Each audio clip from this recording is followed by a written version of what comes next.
हो जाएंगे। वैसा हो भी गया तो भी लगता है नहीं बात कुछ बनी नहीं, अब तो इस तरह से कुछ हो जाए तो हम सुखी हो जाएंगे। भारत में देखो जितने भी पैदल चलने वाले लोग हैं ना, उनको लगता है कि बस साइकिल आ जाए उसके बाद तो हम बड़े सुखी हो जाएंगे। साइकिल के बाद लगता है अब तो स्कूटर मिल जाए तब सुखी हो जाएंगे। उसके बाद लगता है अब ये कार आ जाए उसके बाद सुखी हो जाएंगे। फिर लगता है 30-40 लाख रुपया जितना भी देना पड़े देकर के अमेरिका पहुंच जाए उसके बाद तो महान सुखी हो जाएंगे।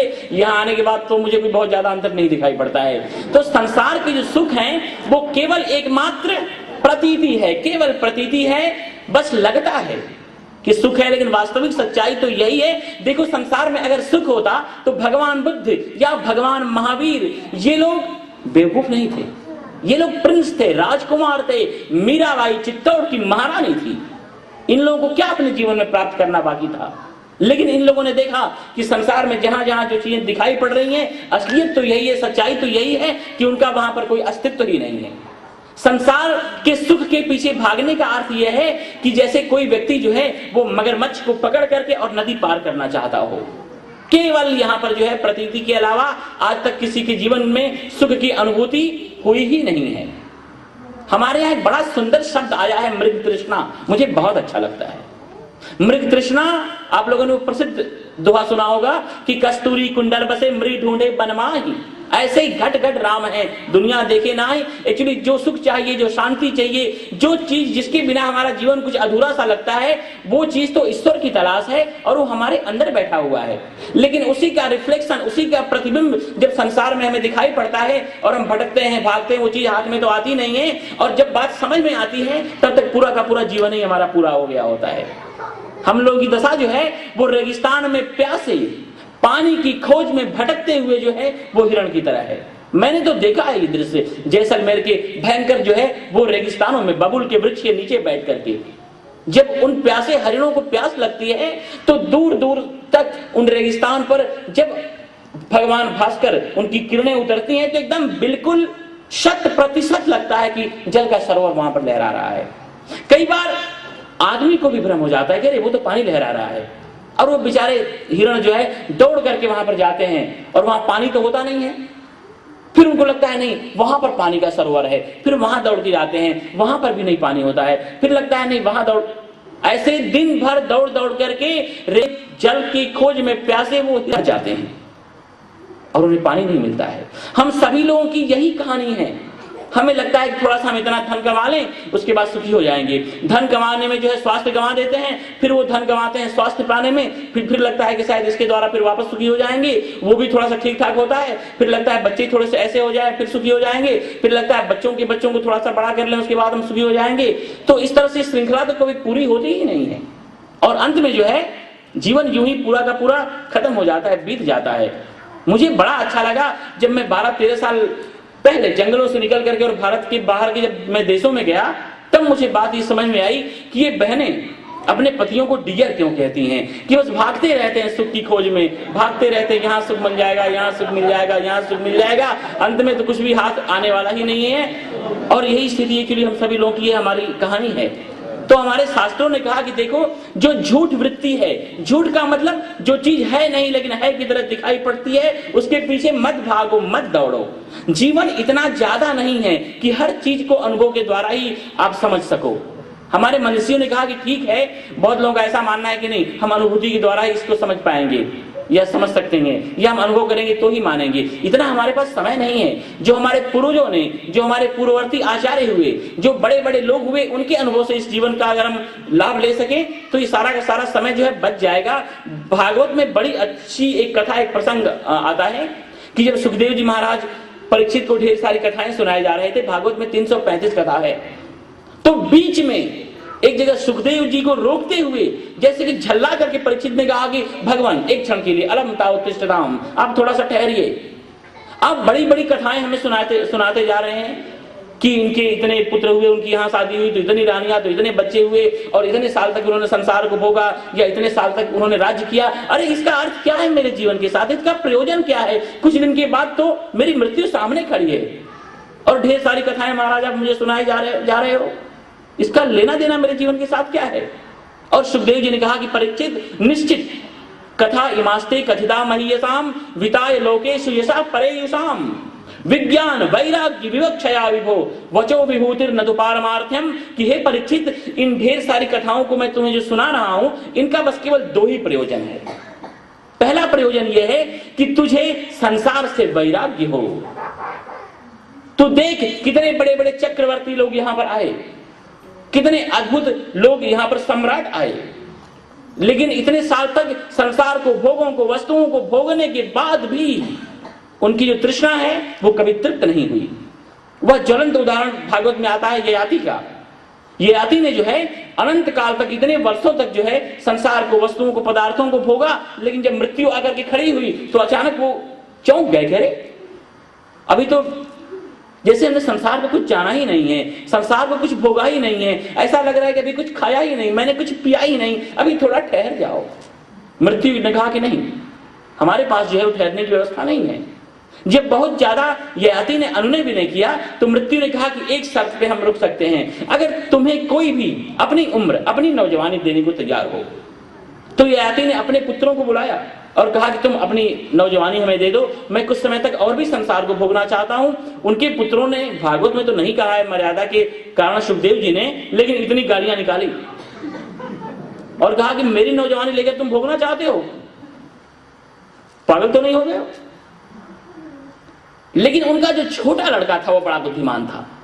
उसको लगा कि जब इनको इतने साल तक संसार के भोग भोगने के बाद अगर इनकी तृष्णा तृप्त नहीं हुई तो मेरी कहां से हो जाएगी। उन्होंने कहा कि मैं अपनी उम्र तुम्हें देता हूं। तो कहने का अर्थ यह है कि जो संसार है, ये जो वस्तु है, जो पदार्थ हैं, ये सारे के सारे एक व्यक्ति को मिल जाएं तो भी हमारा मन जो है उसमें से नहीं निकल सकता है। इसमें तो विवेक और वैराग्य का जो है वो समझदारी का ब्रेक ही लगाना पड़ेगा, नहीं तो बहुत मुश्किल हो जाएगी। तो अपने जीवन में केवल अगर फॉलो करना हो तो परमात्मा को फॉलो करना। देखो, धन का निषेध नहीं है, लेकिन धर्म भी होना चाहिए हमारे जीवन में, अध्यात्म भी होना चाहिए, परमात्मा के प्रति प्रेम भी होना चाहिए। अगर भगवान की दृष्टि से संसार को देखते हो तो ये संसार तारने वाला हो जाएगा, लेकिन भोग की दृष्टि से संसार को देखोगे तो हमारी दशा वैसे ही हो जाएगी कि उसके बारे में शायद कोई शब्द मेरे पास नहीं है। तो अधर्म ने कहा कि देखो, मेरी जो पहली पुत्री है वो कौन सी है? लोभ वृत्ति।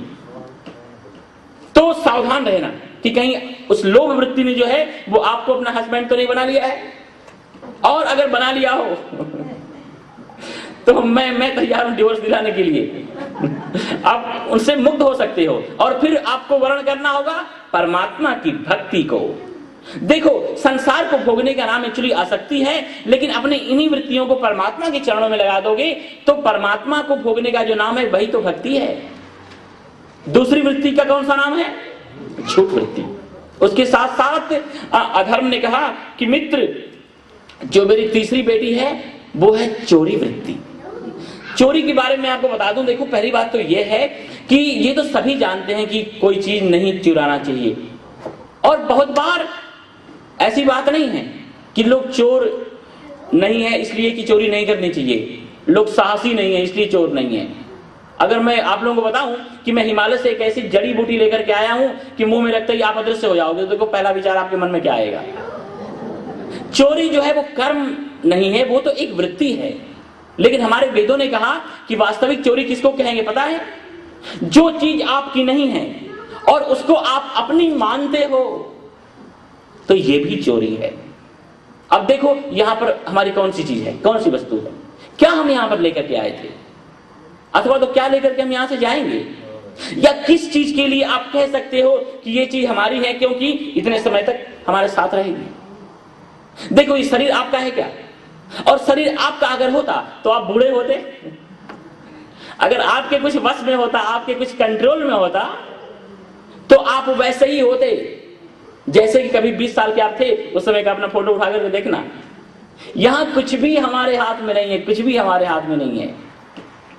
तो देखो, कोई भी चीज जो कि हमारी नहीं है, लेकिन हम हर चीज को अपनी मानते हैं।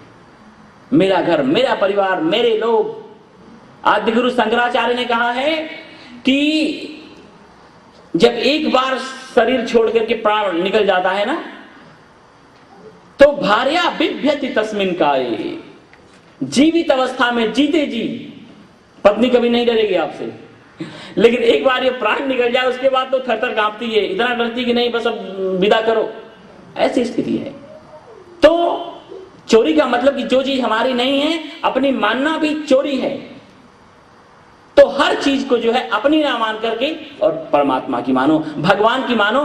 देखो सिद्धांत अकाट्य है प्रकृति का, जीवन का, कि जो चीज आपको मिलने से पहले नहीं आपके जीवन में थी, प्राप्त नहीं थी, या अथवा तो प्राप्त होने से पहले जो चीज आपके पास नहीं थी वो बाद में भी आपके पास होने वाली नहीं है। थोड़े समय के लिए जो चीज आपके पास मिली हो, आपके पास आई हो, तो उसको कहां की ये बुद्धिमानी है, कहां की इंसानियत है कि उसको अपनी अपनी या अपना कहें। तो किसी भी चीज को, जिन जिन वस्तुओं को आप लोग अपनी मानते आए हो, उनको कम से कम आज से परमात्मा की मानो, भगवान की मानो। क्योंकि सच्चाई यही है कि यहां पर कुछ भी हमारा नहीं है, सब कुछ परमात्मा ने, भगवान ने थोड़े समय के लिए हमें दिया है, उसके बाद वैसे ही हमारे पास से ले लिया जाएगा। खबरदार जो किसी चीज को आपने, ठीक है व्यवहार के लिए, बोलचाल के लिए कहना पड़ेगा, लेकिन चित्त से ही। त्याग का मतलब बाहर से किसी वस्तुओं का त्याग नहीं है, मन से अगर छूटे तो कोई बात बने। जिन जिन चीजों को आपने मन से पकड़ रखा है उनको बस केवल मन की जो हमारी पकड़ है उसको छोड़ दो, और कुछ विशेष करने की आवश्यकता नहीं होगी। उसके बाद आगे की पुत्री का नाम बताया अधर्म ने, दुष्ट वृत्ति। जो हमारे अंदर क्रूरता है, जो हमारे अंदर असज्जनता है, जो हमारे अंदर अविवेकपना है, जो हमारे अंदर असमझदारी है, उसको धीरे धीरे अपने जीवन में से हम हटाते जाएंगे तो हमारा पूरा का पूरा जो जीवन है वो ईश्वर तत्व की प्राप्ति में धीरे धीरे जो है वो आगे की तरफ बढ़ता जाएगा।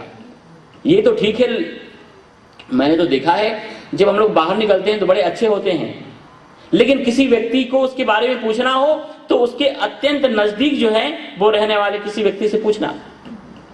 तो कहने का मतलब यह है कि हमारे जीवन में जो सदाचार की वृत्ति है, हमारे जीवन में जो करुणा है, जो दया है, जो मैत्री है, जो दैवी संपदाएं हैं, उनको अपने जीवन में धीरे धीरे जो है प्रतिष्ठा उसको देकर के और अपने जीवन को सने परमात्मा का मंदिर जो है हम इसको बना सकते हैं। अधर्म ने कहा कि मित्र, जो एक और हमारी पुत्री रह गई है उसका नाम है स्वधर्म त्याग वृत्ति।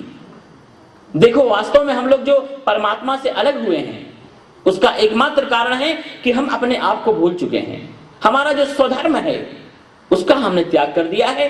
भगवान ने भगवत गीता का प्रारंभ करते ही अर्जुन को निमित्त बना करके जैसे पूरे विश्व को फटकारते हुए कहा कि हे अर्जुन, इधर कुतस्तो आकस्मलम इदम विषमे समुपस्थितम अनारजिष्टम अस्वर्ग्यम अकीर्ति कर्म अर्जुना, कि तू जरा अपने आप को पहचान कि तू है कौन।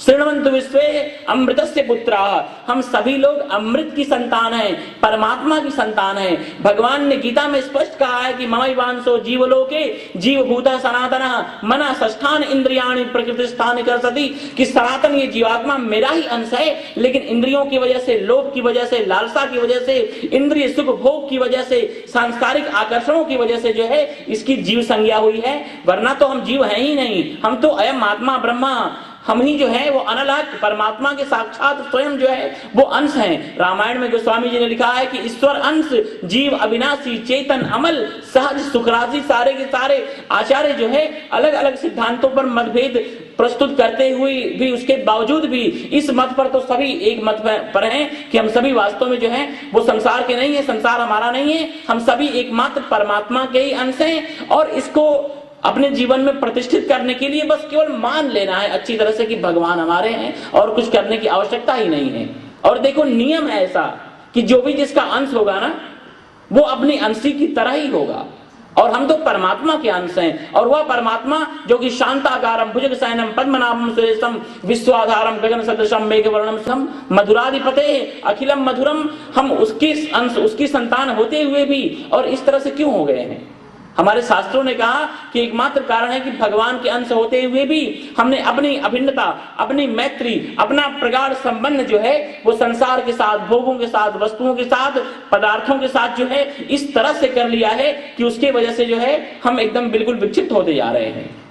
चौथी अधर्म, आगे की अधर्म की पुत्री का नाम उसने बताया कलयुग से, कलयुग ने की दरिद्रता, यह हमारी पुत्री है। दरिद्रता का मतलब संपन्नता का अभाव नहीं, दरिद्रता का मतलब स्वभाव की संपन्नता का अभाव। क्योंकि बाहर में अगर कोई वस्तु, कोई पदार्थ किसी के पास नहीं हो तो ज्यादा हम लोग कहते हैं कि बेचारा गरीब है या दरिद्र है। नहीं, उसका बहुत ज्यादा अर्थ नहीं है। क्योंकि बाहर में वस्तुओं के अभाव को अगर आप दरिद्रता कहोगे तो भगवान शिव के पास तो कुछ भी नहीं है। जितनी चीजें सब आपके पास हैं, तो क्या वो दरिद्र हुए? नहीं। हमारे ऋषि मुनि जो थे, देखो एक झोपड़ी में बैठे रहते थे और बहुत बड़े बड़े सम्राट आकर के अपने उन सोने के मुकुट को उनके चरणों में रख करके और परम शांति का अनुभव करते थे। वो लोग दरिद्र नहीं थे। दरिद्रता का मतलब कि अगर आपके अंदर प्रेम नहीं है तो आप दरिद्र हो। अगर आपके अंदर अच्छाइयां नहीं है, आप किसी को देख करके खुश नहीं हो रहे हो, अगर आपके अंदर ह्यूमैनिटी नहीं है, आपके अंदर किसी को हेल्प करने की भावना नहीं है, अगर कोई व्यक्ति अपने खुद के लिए ही जी रहा है, अगर हम औरों के लिए हमारे जीवन में कोई जगह नहीं, कोई स्थान नहीं है, तो ऐसे को दरिद्रता कहा है। हमारे स्वभाव की दरिद्रता।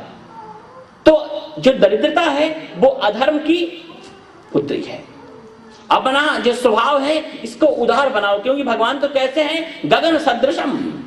उस ऐसे ही गगन सिद्धांत को अपने अंदर लिए हुए परमात्मा को अगर हम आत्मसात करना चाहते हैं तो इतनी संकुचित वृत्तियों को लेकर कैसे हम कर सकते हैं? तो दूर रहो इस दरिद्रता से। और इसके साथ साथ जो है वो कपट वृत्ति।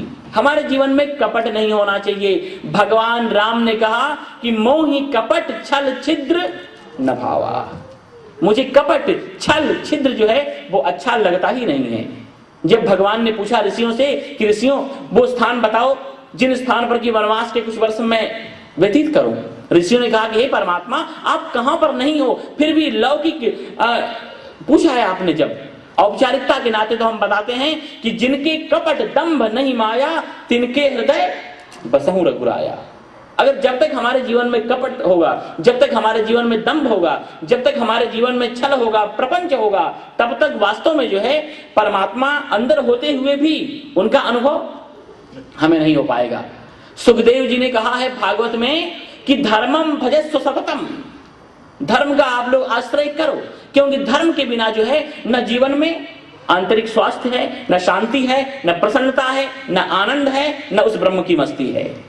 लेकिन एक कंडीशन भी बताई है, धर्मम भजस्व सततम, लेकिन त्यज लोक धर्मान। जो लोक धर्म है, जो प्रपंच हैं, उनमें से मुक्त होकर के हम लोग भगवान का भजन भी करते हैं, लेकिन ये भी जानने के उत्सुक रहते हैं कि पड़ोस में क्या हो रहा है, उनके यहाँ क्या हो रहा है, उनके यहाँ क्या चल रहा है। जब तक हमारे मन में प्रपंच है, जब तक हमारे मन में जो है पॉलिटिक्स है, तब तक शायद वो वैसे ही है जैसे कि आपने एक्सीलरेटर पर पैर तो जोर से दबा रखे हैं, लेकिन दूसरे वाले पैर से जो है अपने ब्रेक भी दबा रखे हैं, तो फिर गाड़ी आगे बढ़ेगी ही नहीं, मीटर जरूर चलेगा, आपका पेट्रोल भी खत्म हो जाएगा। तो शास्त्रों ने कहा कि धर्मम भजस्व सततम, लेकिन त्यज लोक धर्मान। प्रपंच में से निकल करके भगवान का नाम लो, भगवान आपके सामने प्रकट हो जाएंगे।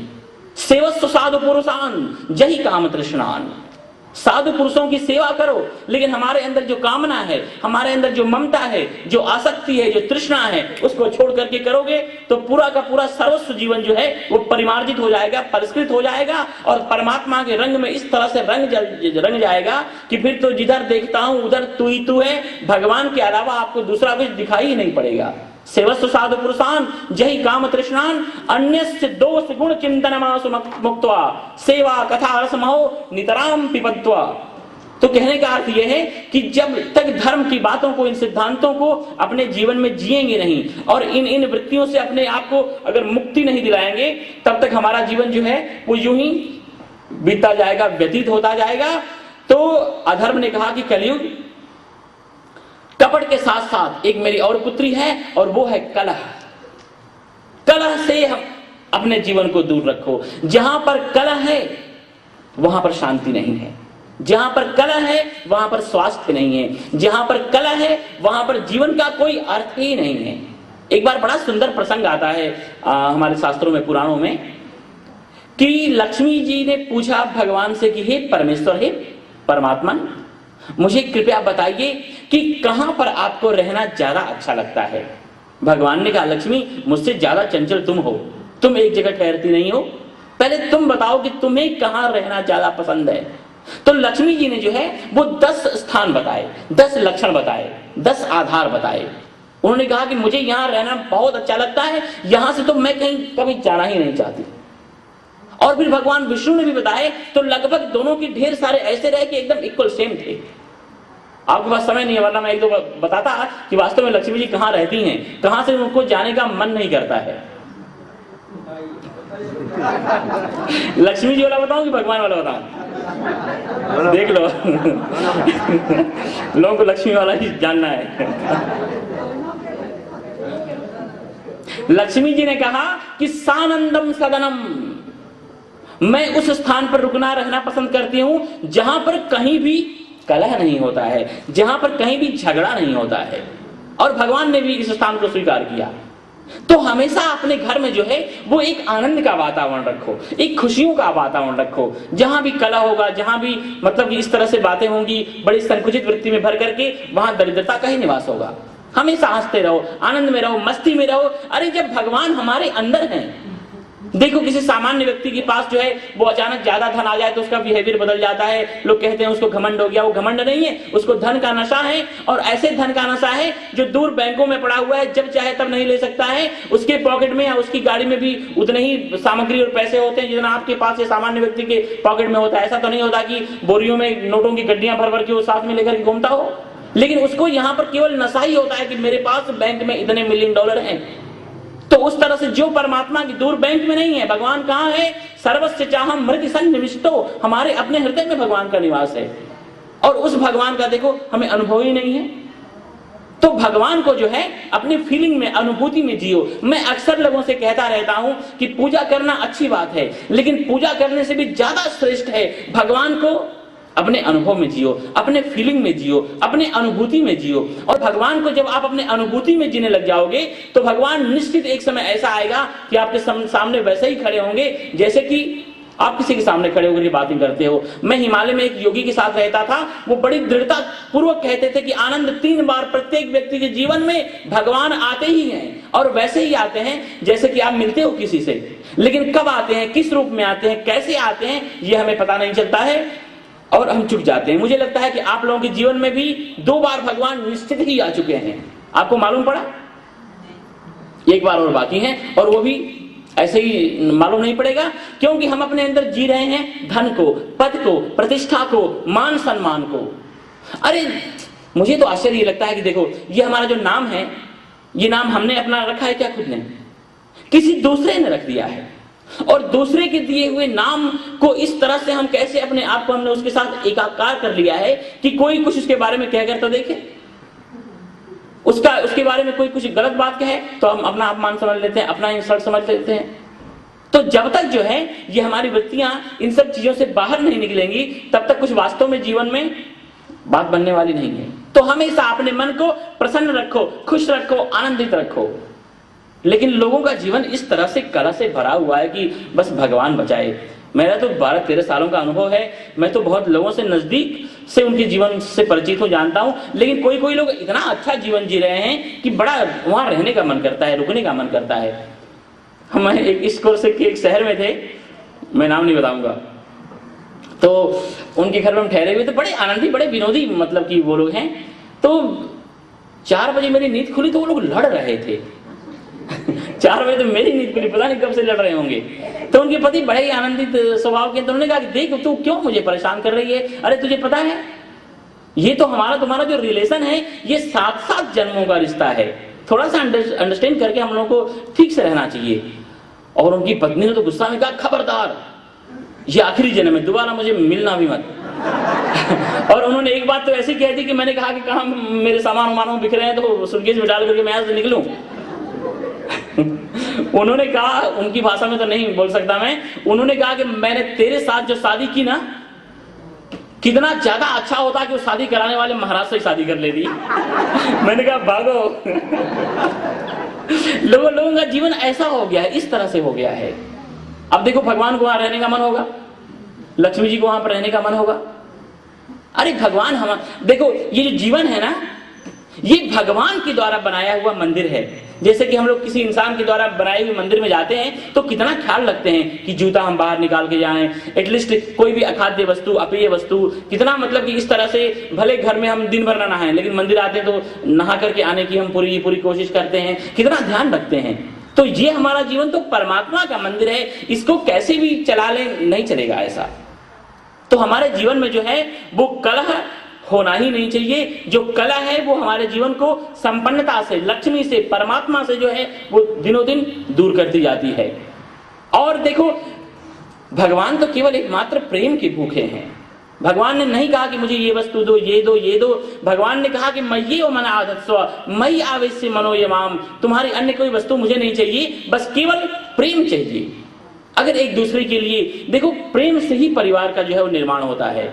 घर जो बनता है उसकी आत्मा तो प्रेम है, और जो प्रेम की आत्मा है ना वो है विश्वास। एक दूसरे के ऊपर विश्वास होना चाहिए, एक दूसरे के ऊपर भरोसा होना चाहिए, एक दूसरे का रिस्पेक्ट होना चाहिए। अगर रिस्पेक्ट है, भरोसा है, विश्वास है, प्रेम है, तो वहां पर परमात्मा आकर के निवास करते हैं, वहां पर लक्ष्मी जी आकर के निवास करती हैं। और देखो हमारी कैसी संस्कृति थी। हमारे यहाँ तो आज भी एटलीस्ट आपके जो माता पिता हैं उनको आप देख सकते हो, पहले के जो लोग थे, हमारे यहाँ एक दूसरे का नाम भी नहीं लेते थे। पत्नी जो है वो पति का नाम नहीं लेती थी। तो लेकिन अब तो मालूम ही नहीं पड़ता है कि किसको बुला रही है, नौकर को कि भतीजे को कि ये सब संस्कृति बहुत पहले की बात है। मैं इंग्लैंड में था, तो एक छात्रा मेरे पास आकर के 5-6 महीने गीता पढ़ी हुई थी। तो उसकी शादी होने वाली थी, तो उसने मुझे आमंत्रित किया कि मेरी शादी हो रही है, जरूर आप आशीर्वाद देने के लिए आइए। तो बड़ा जल्दी डर लगता है आशीर्वाद देने में, क्योंकि बहुत तो उसके बाद मैं गया, तो जहाँ हॉल में शादी थी वहाँ पर 2-4-5 मिनट हम बोले भी।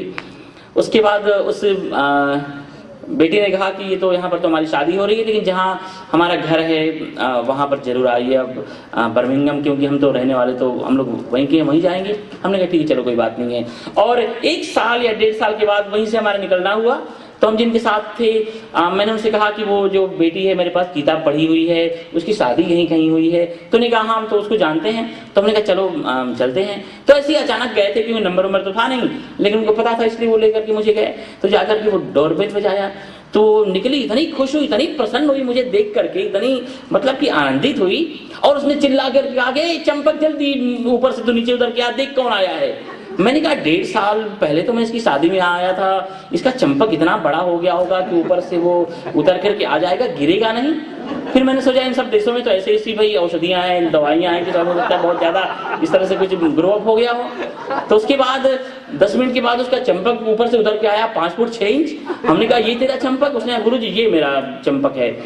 तो मैंने कहा लेकिन तू तो शिक्षक की पुत्री है, ब्राह्मण है, मेरे पास गीता पढ़ी हुई है, तू तो ऐसे मत बोल। उसने कहा मुझे भी अच्छा नहीं लगता है ऐसे इस तरह से मैं तू कह करके इसको बुलाती हूँ, तो लेकिन जिस दिन मैं तू नहीं कहती हूँ उस दिन ये कहता है कि तू अब मुझे लव नहीं कर रही है। हमने कहा चल जब चंपक को ही ऐसा अच्छा लगता है तो फिर कहो कोई बात नहीं है। तो कहने का अर्थ ये है कि हमारे जीवन में चलो प्रेम होना चाहिए, हमारे जीवन में एक दूसरे के प्रति भरोसा होना चाहिए, एक दूसरे के प्रति जो है वो विश्वास अगर हो तो वास्तव में भगवान हो, चाहे लक्ष्मी जी हो, चाहे संपन्नता हो, चाहे वैभव हो, चाहे धर्म हो, चाहे तमाम विभिन्न साधनाएं हैं, वहां पर जो है वो धीरे धीरे ग्रो अप होती हैं, अंकुरित होती हैं, संपन्न होती हैं।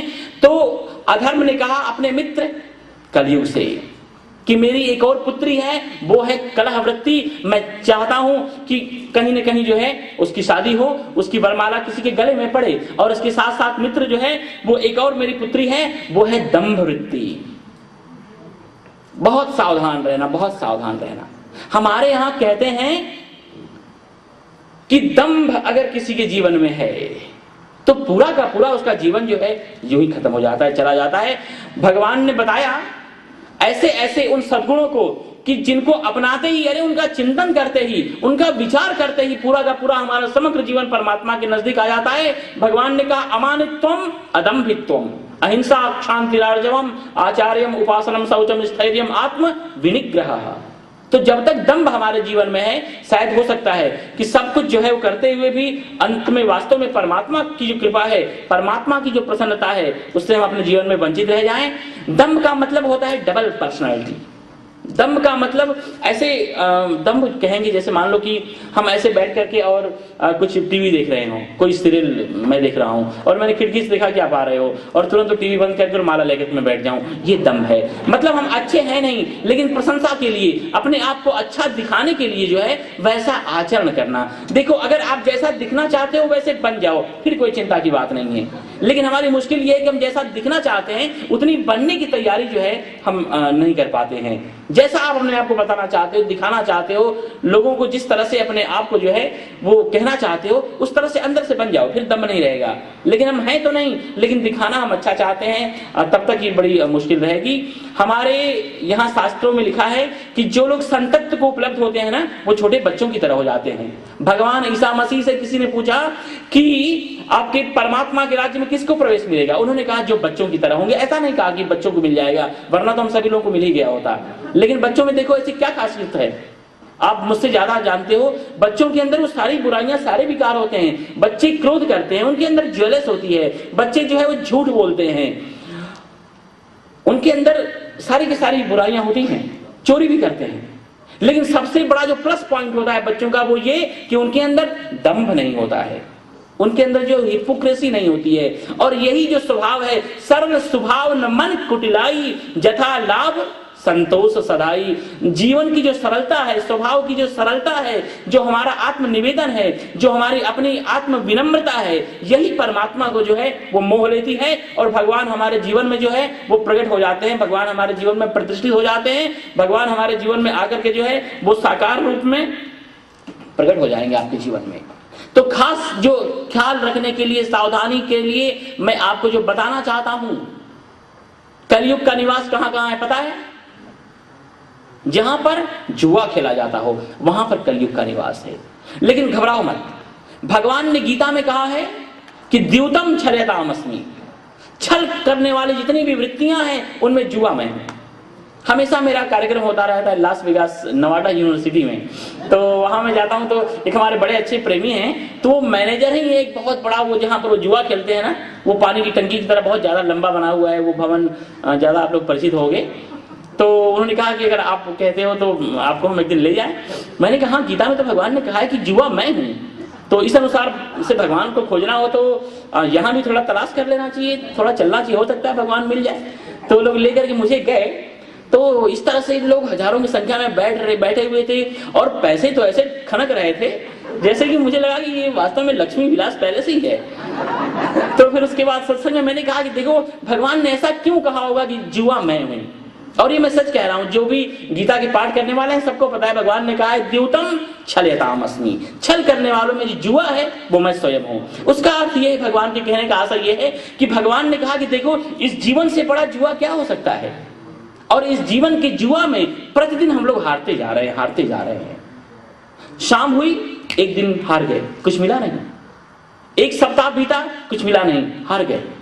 मुझे तो आश्चर्य होता है कि लोग बर्थडे पे खुशियां क्यों मनाते हैं, क्योंकि बर्थडे का मतलब ये है कि एक साल आपकी उम्र में से कम हो गया और अभी तक जिस चीज की हमें तलाश थी, जिस चीज के लिए इस दुनिया में हम आए थे, वो चीज हमें उपलब्ध नहीं हुई। तो एक एक दिन हम लोग जीवन में हारते जा रहे हैं। भगवान ने कहा कि देखो अगर तुम मेरी तरफ रहोगे, मेरी साइड में रहोगे, क्योंकि उन्होंने कहा कि देखो ये बाहर से आने वाले लोग बैठकर खेल रहे हैं और ये कुछ लोग हैं जो इनके तरफ से बैठकर खेल रहे हैं। तो जो वो जुआ खाने की तरफ से लोग जो बैठकर खेल रहे थे, उन्होंने कहा ये जल्दी कभी हारते नहीं है। तो हमने कहा कि अच्छा ठीक बात है। भगवान ने कहा मेरी तरफ से खेलोगे, मेरे होकर के खेलोगे, फिर इस जुए के खेल में तुम पराजित नहीं होगे। भगवान ने कहा कि देखो दैवी हेसा गुणमयी मम माया दुरत्या परंतु मामेव ये प्रपद्यन्ते माया में ताम तरन्ति थे। परमात्मा की जो माया है, ये जो जुआ घर है, वो तो इतना विलक्षण है, अद्भुत है। भगवान ने कहा कि तुम अगर बाहर से दूसरे बनकर के अगर खेलोगे तो फिर हाथ झाड़ के चला जुआरी, सब कुछ लुटाकर चले जाओगे और फिर कुछ होने वाला नहीं है। लेकिन पहले मेरे बन जाओ, अगर मेरे बन करके फिर यहां पर जाओगे तो फिर तो आपके लिए माया खलु नर्तकी बिचारी, ये भगवान की जो माया है वो आपको परेशान नहीं करेगी। तो कहने का अर्थ यह है कि भगवान ने कहा जहां भी द्यूत है वहां पर मैं हूं। इन सब वृत्तियों में जो लोग लगे हुए हों, मुझे उससे विनम्र निवेदन मैं करना चाहूंगा कि धीरे धीरे बाहर निकलना, क्योंकि इस तरह से ये तो व्यसन ऐसा है ना कि इसमें बस लगता है कि भले हार गए, अगला दाव तो बस मैं जीत ही जाऊंगा, चलो ठीक है ये भी हार गए कोई बात नहीं, अब तो वो बारी हमारी ही होगी। देखो इससे ही जो है इतना बड़ा विनाश काल महाभारत का मतलब कि प्रागट्य हो गया, महाभारत की शुरुआत हो गई। अगर ये पांडव जुआ नहीं खेलते, चलो जुआ भी खेले लेकिन भगवान को वहां बैठा कर खेलते। इसका मतलब मैं ये नहीं कह रहा हूं भगवान को बैठा कर जाकर के गैम्बलिंग करो, मेरी बातों को अच्छी तरह समझना, तो भी जो है इतना विध्वंस नहीं होता। तो कलयुग ने कहा जहां पर भी जुआ खेला जाता हो वहां मैं रहता हूं, उसके साथ साथ जो है जहां भी शराब पी जाती हो वहां मैं रहता हूं। इन सब चीजों से बचना। आजकल तो इतना मतलब लोग इसको फैशन मान रहे हैं, अपने आप को बड़ा एडवांस और स्टैंडर्ड समझ रहे हैं। अब मैंने ऐसे ऐसे लोगों को देखा है जो नहीं पीते हैं, अच्छी तरह मुझे पता है वो नहीं पीते हैं, फिर भी अपने घरों में इतना सजा करके बोतलें रखते हैं। मैंने कहा ये क्यों रखते हो? उन्होंने कहा हाँ पीते तो नहीं है लेकिन बस रखते हैं। हमने कहा ठीक है लेकिन इनको भी कभी तोड़ो। तो थोड़ा इन सब चीजों से जितना दूर रहा जाए उतनी अच्छी बात है। देखो, नाम खुमारी नानका चढ़ी रहे दिन रैन, जो भक्ति की शराब है, जो परमात्मा की मस्ती की शराब है, ये पियोगे तो जिंदगी भर में कभी उतरेगी नहीं। वो तो मैंने पूछा है लोगों से, जब उतरती है तो और भी लोगों को शिथिल और ढीला करती हुई जाती है। और आज तक किसी ने भी ऐसा नहीं कहा है कि उसका टेस्ट बड़ा अच्छा होता है। मैं तो लोगों से पूछता हूँ कि आप लोग पीते हो कैसा लगता है, वो कहता है बस ना पूछो, बहुत खराब लगता है। इसीलिए तो कुछ न कुछ वो खाना पड़ता है वो टेस्ट डेवलप करने के लिए। हमने कहा फिर क्यों पीते हो इस तरह से? और जहां पर भी शराब पी जाती हो, जहां शराब रखी जाती हो, समझना एटलीस्ट उतनी जगह पर तो कलयुग का जो है वो निवास है ही। और उसके साथ साथ जहां पर भी भोग भोगे जाते हो, देखो भोग अगर ज्ञान के लिए हो, भोग अगर जीवन निर्वाह के लिए हो, भोग अगर व्यवहार के लिए हो तो कोई हर्ज नहीं है। लेकिन केवल सेंसुअल एंजॉयमेंट के साधन के लिए अगर उनका उपयोग किया जा रहा हो तो भोग एक्चुअली हम नहीं भोगते हैं। सच्चाई तो ये है कि भोग ही हमें भोग डालते हैं। योगी राज भर्तृहरि ने कहा है कि भोगा न भुक्ता वयमेव भुक्ता, हमने भोगों को नहीं भोगा बल्कि इन भोगों ने ही हमें भोग लिया। तपो न तपता वयमेव तपता, जीर्णा न शीर्णा वयमेव जीर्णा, हम लोग स्वयं ही जो है जीर्ण हो गए। हमारी जो आशाएं थी, कामनाएं, मनता, जो तृष्णा थी वो कभी एक्चुअली बूढ़ी नहीं हुई। ऐसे ही मैंने देखा है भारत में, देखो यहाँ पर भी लोग बैठ के ताश खेलते हैं, उनसे पूछो क्या कर रहे हो, वो कहते हैं थोड़ा समय पास कर रहे हैं। सच्चाई तो ये समय जो है टाइम जो है हमें पास कर रहा है, समय तो वैसे का वैसा ही है, हम इस तरह से निकले जा रहे हैं। तो हमारे शास्त्रों ने कहा कि जो भोग है थोड़ा उससे सावधान रहना, उसके साथ साथ हिंसा, अपने किसी भी कोशिश से, प्रयास से, प्रयत्न से किसी को पीड़ित मत करो, नहीं तो फिर वहां कलयुग का साक्षात स्वयं जो है निवास करता है, हमें जो है वो खत्म कर देगा और परमात्मा की प्राप्ति से वंचित रह जाएंगे। चौथी वस्तु है स्वर्ण। स्वर्ण, देखो स्वर्ण का मतलब यह है कि जो लोभ वृत्ति है, जो आसक्ति है, हर चीज यहाँ पर परमात्मा का मान करके और अगर उसका आप उपयोग करते हो तो कोई हर्ज नहीं है। हर्ज एकमात्र इसमें है कि इन वस्तुओं को जो है अगर आप अपना मान लो, हमारे अंदर अगर भोग की वृत्ति आ जाए, हमारे अंदर जो है वो सेंसुअल एंजॉयमेंट आ जाए तो कभी वो तो एक्चुअली पूरी होने वाली ही नहीं है और हमारा का पूरा हमारा जीवन ही एक्चुअली पूरा हो जाएगा। तो कहने का अर्थ यह है कि जो अधर्म है, कलयुग का प्रबल समर्थक और बलशाली मित्र, उसकी 4 हाथें हैं। इन 4 हाथों से अपने आप को बचाना। पहला जो उसका हाथ है, पहले जो उसकी भुजा है वो असत्य को मत फॉलो करो। संसार, भोग, वस्तु, पदार्थ, इनके अलावा जो परमात्मा है, जो धर्म है, उसको फॉलो करोगे तो ये अधर्म की भुजा जो है आपको अपने चंगुल में नहीं भर पाएगी। और अधर्म की जो दूसरी भुजा है वो है मद, अहंकार। कभी भी अहंकार मत करना, क्योंकि अहंकार करने जैसा कुछ है ही नहीं हमारे जीवन में, सब कुछ भगवान का है। संसार को अपना मानोगे तो अहंकार होगा, लेकिन संसार को जब भगवान का मानोगे तो परमात्मा के प्रति अहोभाव और भक्ति होगी। और उसके साथ साथ जो है वो आसक्ति, इस आसक्ति को परमात्मा के चरणों में लगा दो, भक्ति के रूप में परिवर्तित हो जाएगी और अधर्म की इस बलिष्ठ भुजाओं से जो है अपने आप को मुक्त कर पाएंगे। और उसके साथ साथ जो है वो है निर्दयता। सदयम हृदयम यस्य, आपके जीवन में जो है दयालुता होनी चाहिए, मन में जो है दया होनी चाहिए, परमात्मा के प्रति भक्ति हो, भरोसा हो, तो पूरा का पूरा संपूर्ण जीवन जो है वो हमारा है। और एक्चुअली वास्तव में तो आप सभी लोगों से दोबारा अलका जी की वजह से एक्चुअली मिलना हुआ, बड़ा मुझे अच्छा लगा। वैसे तो हर एक साल गैप करके फिर ऐसे में घूमता रहता हूँ। एकमात्र मेरा मिशन है, मैं दोबारा स्पष्ट कर देना चाहता हूँ कि मुझे अपने नाम का कोई संप्रदाय नहीं बनाना है, कोई पंथ नहीं बनाना है, कोई बाड़ा नहीं बनाना है। लोग मुझसे पूछते रहते हैं स्वामी जी आप 12-13 सालों से घूम रहे हो, आपका आश्रम कहाँ है? मुझे बड़ा, देखो 5-6 हजार साल जीना होता तो मैं भी आश्रम बना लेता, कोई बहुत बड़ी चीज नहीं है आश्रम बनाना। लेकिन 100 साल में तो पूरा खेल पूरा हो जाने वाला है। 100 साल में मैं तो ज्यादा कह रहा हूँ, 80 साल लेके चलो, और 80 साल में आधी जिंदगी तो पूरी हो गई। अब कहाँ इस प्रपंच में इस तरह से पढ़ना, और दुनिया में इतने स्थान हैं, 350 देश हैं। एक देश में अगर 1 महीने में मैं भगवान का काम करूं तो समय ही नहीं है इस तरह से रहने के लिए। तो मुझे कहीं भी आश्रम नहीं बनाना है, बस मेरा तो ये पूरा का पूरा जीवन जो है वो जन कल्याण के लिए है। परमात्मा ने जो मुझे ये प्रेरणा की है, खास करके भगवत गीता का प्रचार प्रसार करने के लिए, पूरे वर्ल्ड में बादल की तरह घूम करके मैं भगवत गीता लोगों को पढ़ाता हूँ, भगवत गीता के ऊपर मैं प्रवचन करता हूँ। उसके साथ साथ जो कुछ भी मेरी छोटी सामर्थ्य के अनुसार लोग हमारे मुझे पसंद करते हैं, इतना लोगों का स्नेह नहीं होता है। उनकी वजह से थोड़ा सा मैं कुछ सामाजिक कार्य भी करता हूँ जो बाहर की मिशनरी आकर के गरीब गाँव में कर रही हैं, अब वो भी थोड़ा सा मैं काम करता हूँ। और इसके अलावा कोई हमारा लक्ष्य नहीं है, कोई उद्देश्य नहीं है, मुझे ना अपने आप की पूजा करवानी है, ऐसा कुछ भी नहीं है। ओनली वन मेरा बस केवल लक्ष्य है, 3 उद्देश्य है मेरा। और आप लोगों से भी मैं वही कहना चाहूंगा कि अपने मन को जो है परमात्मा में लगाओ, आपके मन में भगवान के प्रति प्रेम होना चाहिए, उसके साथ साथ संसार के भोगों से वैराग्य हो, और आपसे जितना भी हो सके उतना जो है अच्छे कार्यों में जो है वो अपने जो भी परमात्मा ने आपको दिया है उनको लगाते चलो धन मन तन को। इस तरह से ईश्वर तत्व की प्राप्ति सहज में ही, और ये शरीर छूटेगा उसके पहले भगवान की आपको दर्शन होंगे। तो बस इन छोटे से शब्दों के साथ मैं अपने इस यहाँ पर परमात्मा की वांग्मयी सेवा को अर्धविराम देना चाहूंगा। और आप सभी लोगों के साथ मुझे बहुत आनंद आया। फिर वापस हम जब अगले साल यहाँ पर आना होगा तो जरूर जहाँ जहाँ भी भगवान की अनुकंपा होगी तो 1 सप्ताह का समय लेकर के भगवत गीता के 1 अध्याय के ऊपर जो है मैं चर्चा करता हूँ। रोज आप लोग भगवत गीता का पाठ करो, क्योंकि इसके समान दूसरा जीवंत और जीवन को जो है और ज्यादा शाश्वत ज्वलंत बनाने वाला कोई शास्त्र नहीं है। इस शास्त्र का आप लोग आश्रय लो, आपका जीवन और ज्यादा दिव्यमान होता जाएगा। परमात्मा की कृपा आपके जीवन पर उतरती जाएगी, बरसती जाएगी। एक मंत्र के द्वारा जो है हम सभी लोग यहाँ से उठेंगे। ओम सर्वे भवन्तु सुखिनः, सर्वे भवन्तु सुखिनः, सर्वे सन्तु निरामयाः, सर्वे सन्तु निरामयाः, सर्वे भद्राणि पश्यन्तु, सर्वे भद्राणि पश्यन्तु, मा कश्चित् दुःखभाग् भवेत्। दुःखभाग् भवेत्। ओम शांति शांति शांति।